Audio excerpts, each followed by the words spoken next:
Matting. God, matting could take hours of videos. I'm going to show you what I do,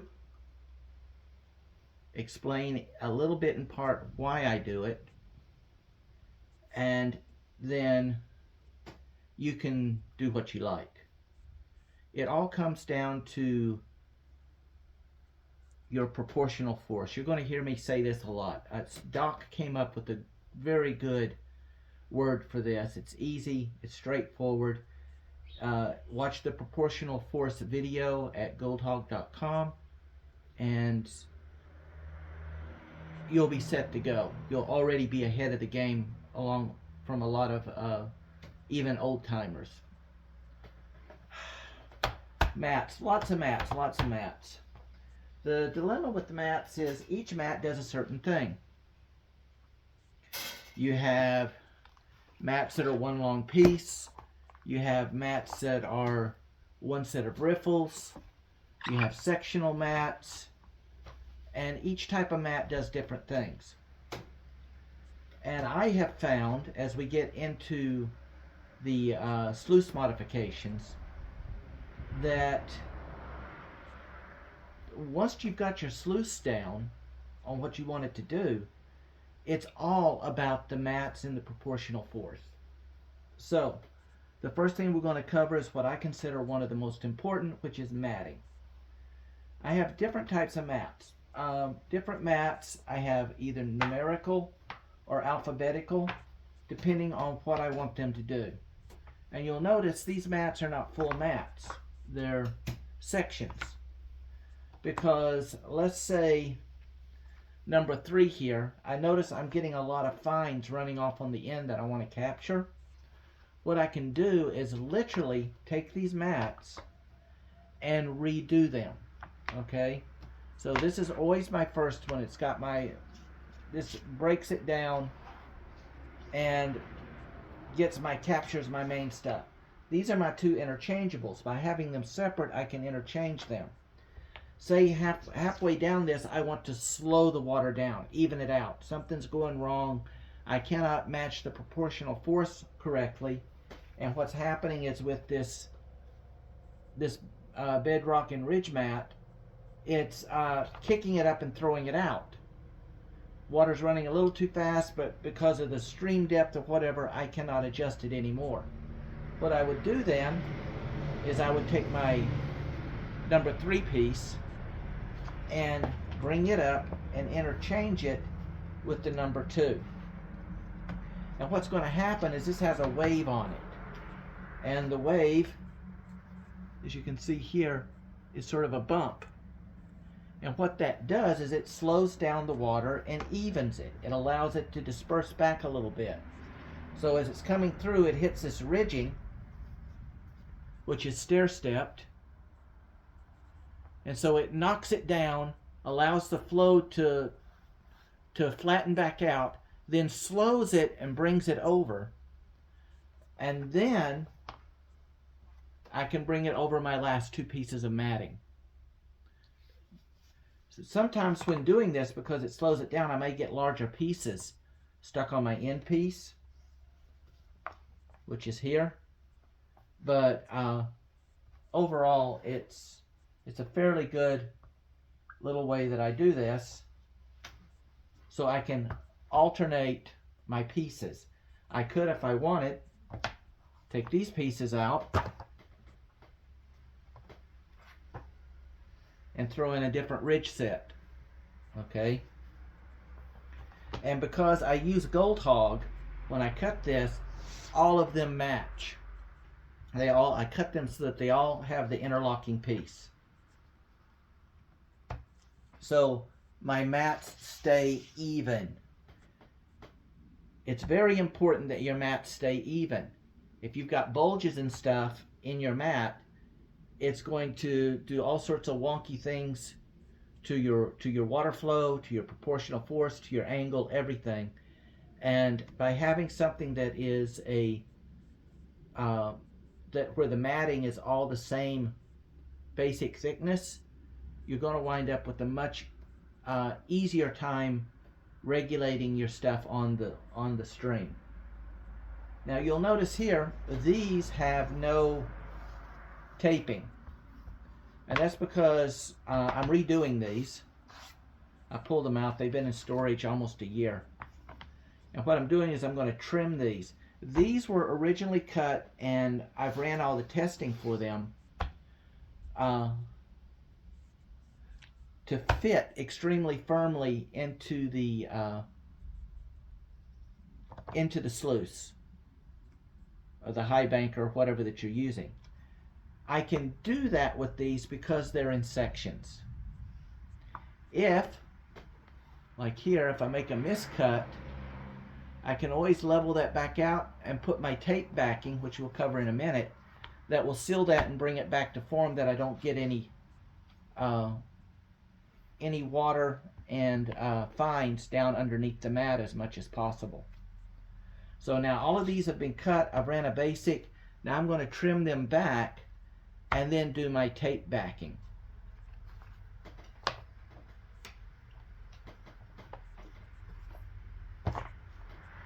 Now we get on to the other mats. This is another sectional mat that I've done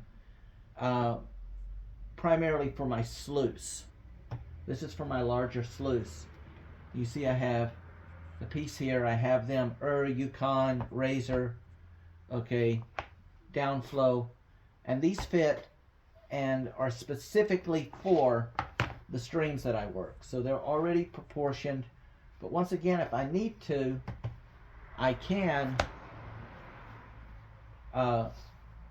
swap these out, these last two pieces. I always want to keep my front piece the same. That's where the water initially comes in. This is really not going to change. So, and as I said, these are, I'm cleaning everything up, and I'm retrimming, and we're going to get into the taping in a minute. This is one which I have found works really well for me.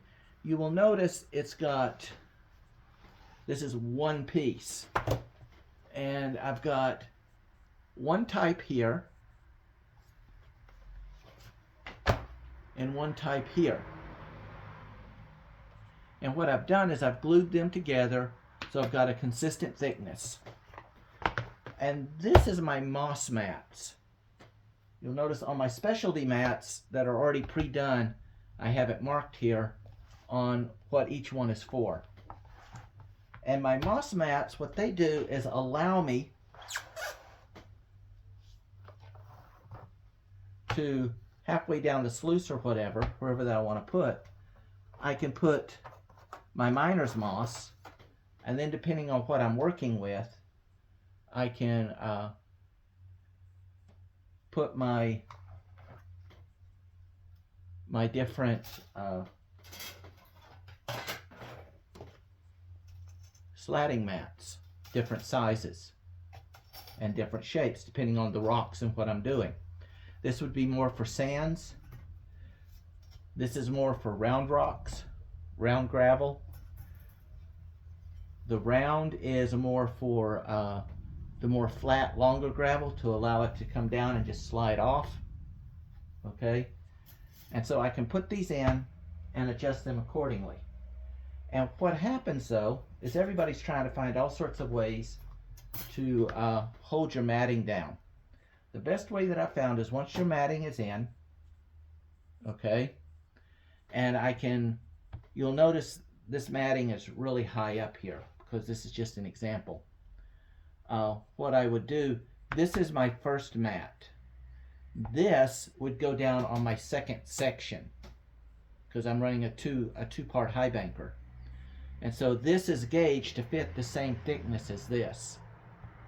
And so it would run over this, picking all the fine stuff up at a very, very, very small angle, degree angle. Then the next angle, which is a little bit heavier, would carry this. And that would be my second part. We'll get into those in a bit. The way that I hold these in, let me get it, is I took me some heavy duty aluminum and bent it And what I can do is put this right in the very beginning, and when I press down, this is wide enough, it holds it against the side of the sluice. I don't have to drill any holes or anything else. It's going to cause a slight ripple as it comes across onto the second sluice, which is, I wanted to do that anyway. Causes a ripple. Then we'll come up because that's slowing the water flow a little bit, and it will let that stuff settle in. And then I will have my 2 different size mats or whatever down here. I may have this and be able then to throw in some of my other matting here on the end, whatever I want to do with it. That's why I like keeping these separate pieces. So this is sort of a what I call a seashell. It's sort of a little wimpy thing, as you can see there. And what I do is I like putting that so that the seashell, the circular part, is downward.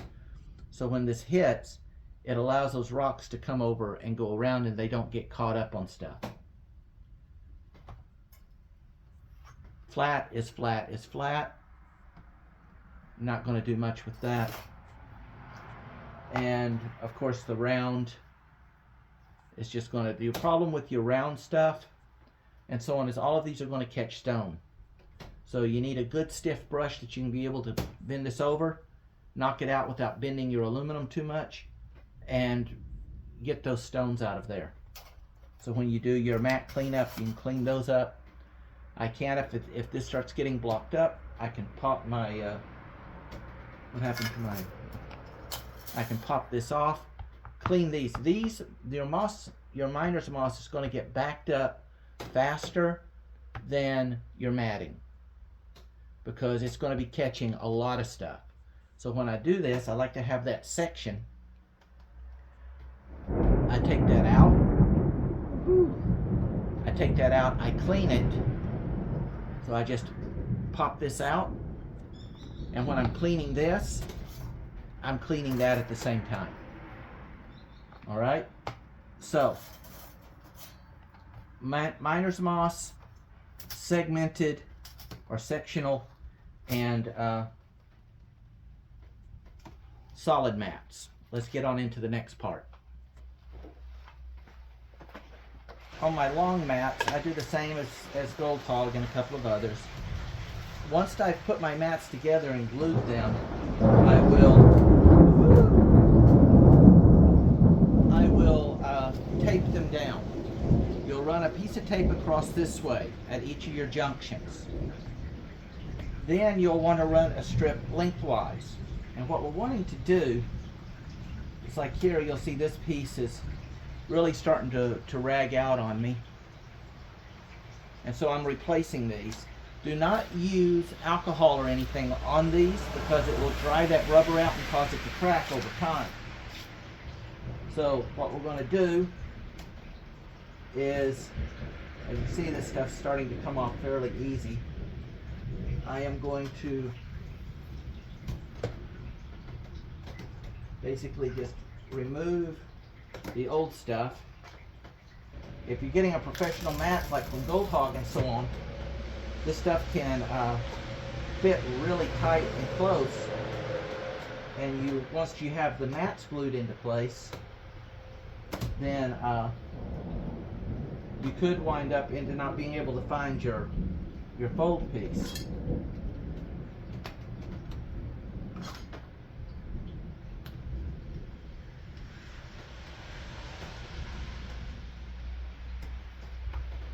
See, the stuff is sticking really good. I know GoldHog, they prefer to use Gorilla Tape. However, I cannot get Gorilla Tape here, so I get the real heavy-duty 3M. Number 3M for Mike, 3M duct tape. Not duct, but duct, D-U-C-T.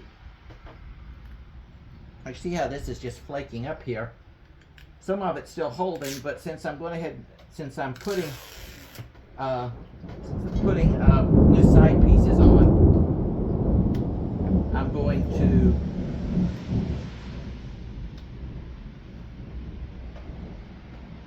I'm not using the blade, by the way. I'm just using this because I do not want to cut my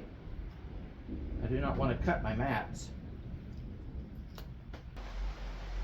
So I rubbed it off, used my towel, cleaned everything off. Now, I already said do not use alcohol, but with every rule there is an exception. In this case, the exception, you'll see this ridging like this. Now, I bought this pre-assembled from GoldHog, and they do most of their stuff by hand because it's, you know, there's just no specific machine that can get it to the degree that they want. Remember, GoldHog also, they sell commercially to industrial gold companies. So their matting and stuff is set up and will, in many cases, outlast a lot of your conventional floor matting and stuff that's used as a cheap bypass. Remember, you get what you pay for. But when they do this, they hand glue these. And what had happened is when they glued this, they had laid the tape down, the backing, before the gluing was hardened, before it had dried. And so these are permanently in place. The thing, the first time that I cleaned these and took the original backing off was, I'm still getting some there. What I like to do is try to get this as flat as possible, and if there's any little gummy stuff, I like rubbing it down into that line, and I try to keep this as flat as possible.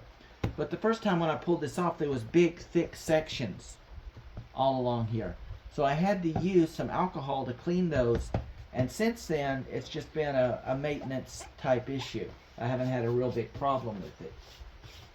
But you do not want to use a lot of alcohol on this. You do not, because it will literally, you use enough on here, it will melt this stuff. I noticed on a test piece that I was using, I put the alcohol and rubbed, and it literally brought the rubber matting up because of its design. The things are sturdy, but there's just certain chemicals you should not put on them. However, if you have no choice, if you buy one that is pre-done and you're changing that stuff out, then you may have to use a little bit just to get those off. You notice I've still got my lines here. I never really clean those. I run my hand over it, get them as clean as possible. Your weak point when you're doing this is your edges, because this is where the water is going to be making contact, is along this edge. So you want to make sure that that is as straight and as clean as possible. Okay? Now, the next step is deciding how wide you're going to put this on. The first thing I do is I put the side strips on. That way it's held underneath. And it keeps the edges, it brings the edges a little bit up.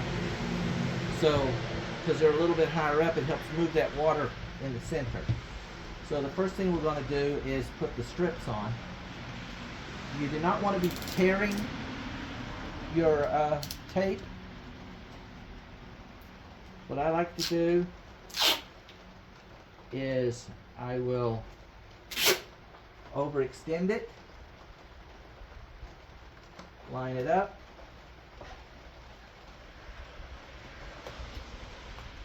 alright, and you notice I have extra tape here. That'll come in important in a minute. Don't tape it to your table matting. Alright, and then we simply go down here and my last taping I was a little off, it seems. There we go.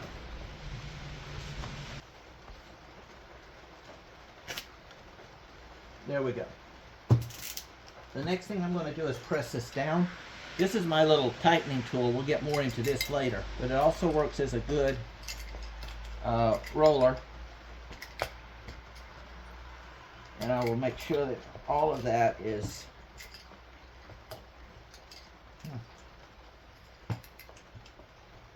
really pressed down there. You want to give this stuff at least 24 hours to completely dry before you use it in the field. If you have to do an emergency repair in the field, then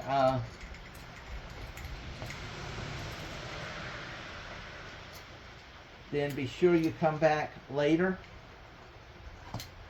and do a repair while you're back at home base to give that stuff time to dry. If you don't, you're going to be getting water and stuff underneath here, and water is a universal solvent. You want to keep your water out of here as much as possible.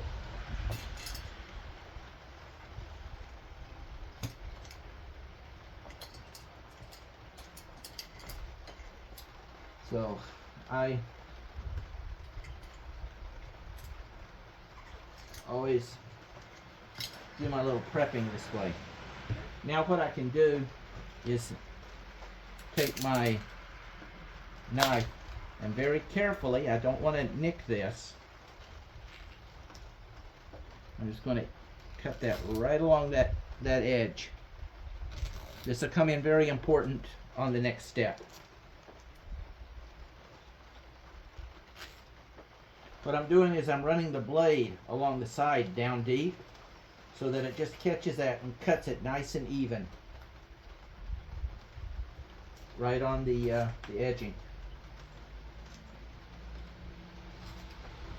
This way I know I'm not gouging. You don't want to turn that blade. You want to run it as smooth as possible, and that way you don't cut into your matting.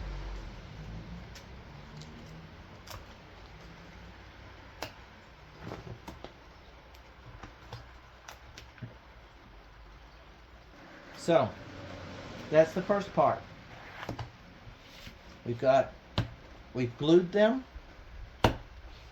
We've let the glue dry at least 24 hours so we don't have that gunking problem.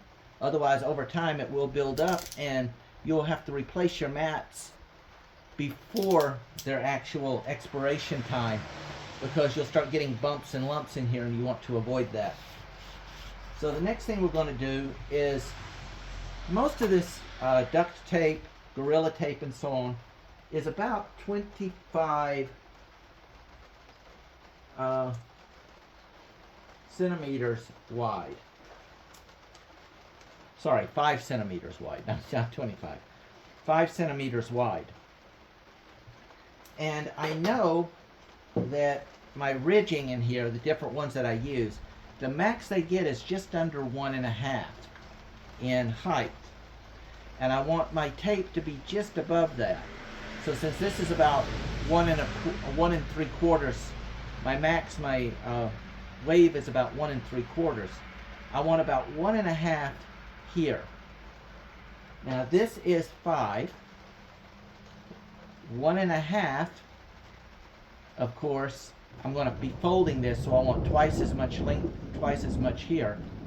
So 1.5, I need 3 here. That means I'm going to have 2 here. And what you can do is get yourself a little paint pen. And what I like to do is, in between each of these sections, come in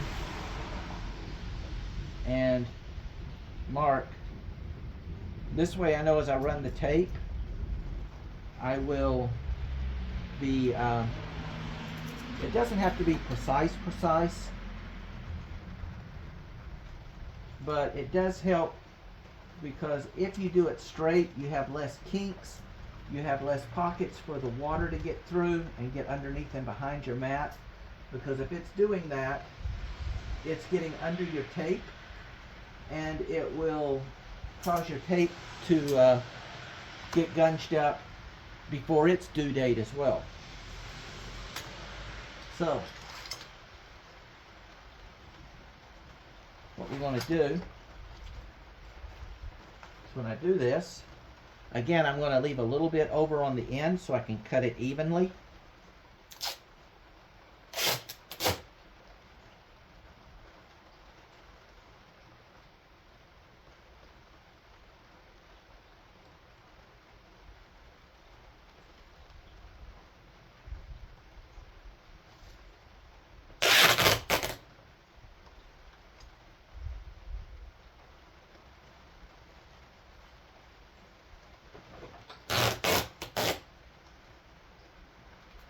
Notice I'm holding it flat and I'm pressing it right down on my mark.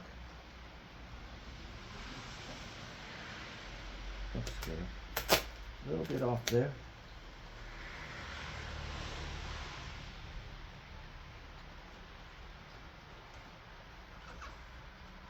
Notice I've got nice and smooth. I've got no lumps, no bumps. I have it off the table here so that it's not sticking. I don't want to lose my gluing.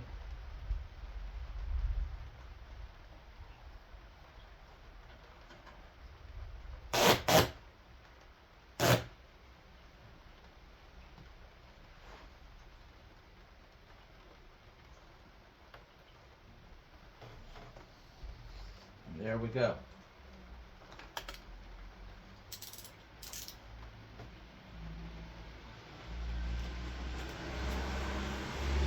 All right, so now we have this. I want to flip this so that I don't get my stuff messed up.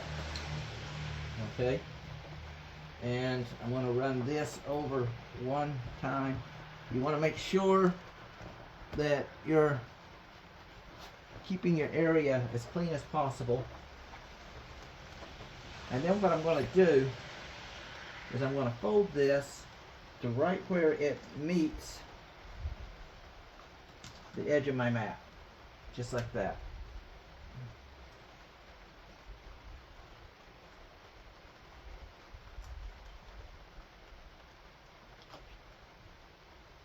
And once you get it going, just take it little baby steps. Don't try to do too much at once. And I'm pushing it from here out. And that's why I've got hardly, I got a bad start right there, but I can rub that out. But I'm bringing it, I'm laying this down flat, and then I'm working my way out. That way it folds and rolls everything out. And again, don't try to get too far ahead of yourself.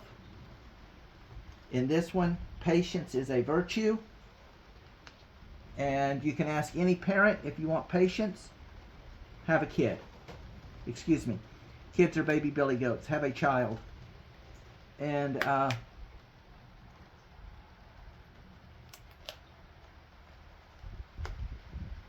you definitely will learn patience.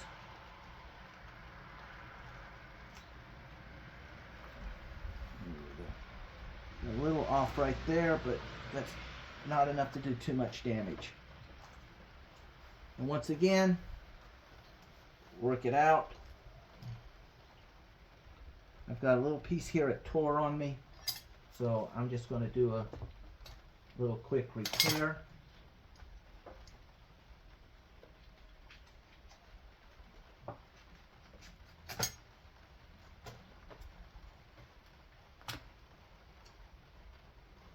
Because I do not want water getting underneath there. And so long as you don't go adding too much on there, it's not going to make a difference. Now the thing is, I cut these, not this one, it came pre-done, but when I'm putting my portions together, I will cut them to the thickness of my sluice. If I'm using individual pieces, I can put those in there. They're going to be tight and they're easy to take out. If you're using a long piece, you're going to need to do this. And when you do this, you need to just make sure this is trimmed just barely enough to compensate for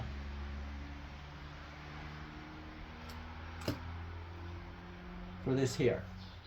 You see there? Now here, I don't know if you can actually see it. I've got a little bit here, but when I go down to my higher matting, I've got less.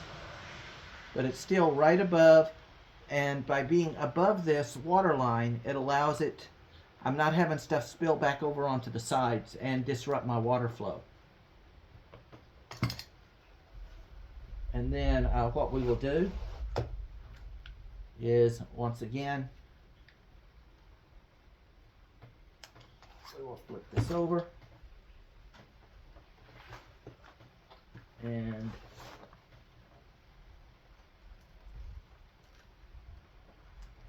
I will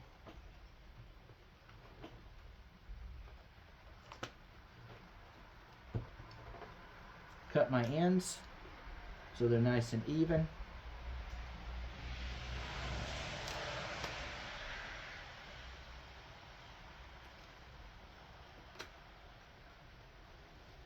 I'm trying not to cut my finger in the process. And there you go. Now that will come up. It will allow the overflow. See, it's just above all of my ridge lines.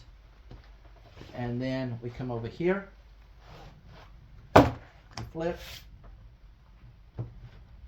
Make sure these edges are clean. These edges are not clean and that water gets underneath there, you have wasted all of your effort and time. Lost space really quick.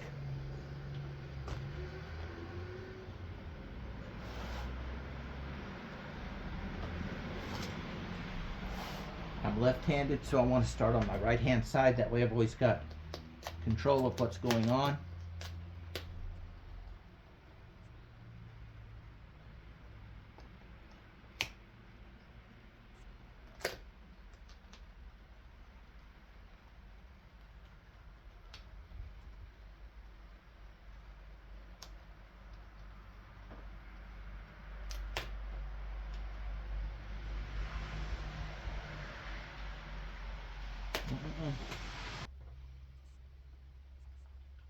Now when we get down to the high banker and stuff, you will see how this fits on there, and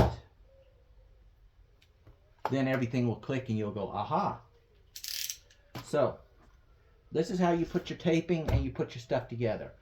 I use super glue in here. I prefer the gel. That way I can put it and control it better than the liquid to put my mats together. And there you go. This will be good now for another 3, maybe 4 seasons before I have to change this out again. All right. So let's move on to the next part.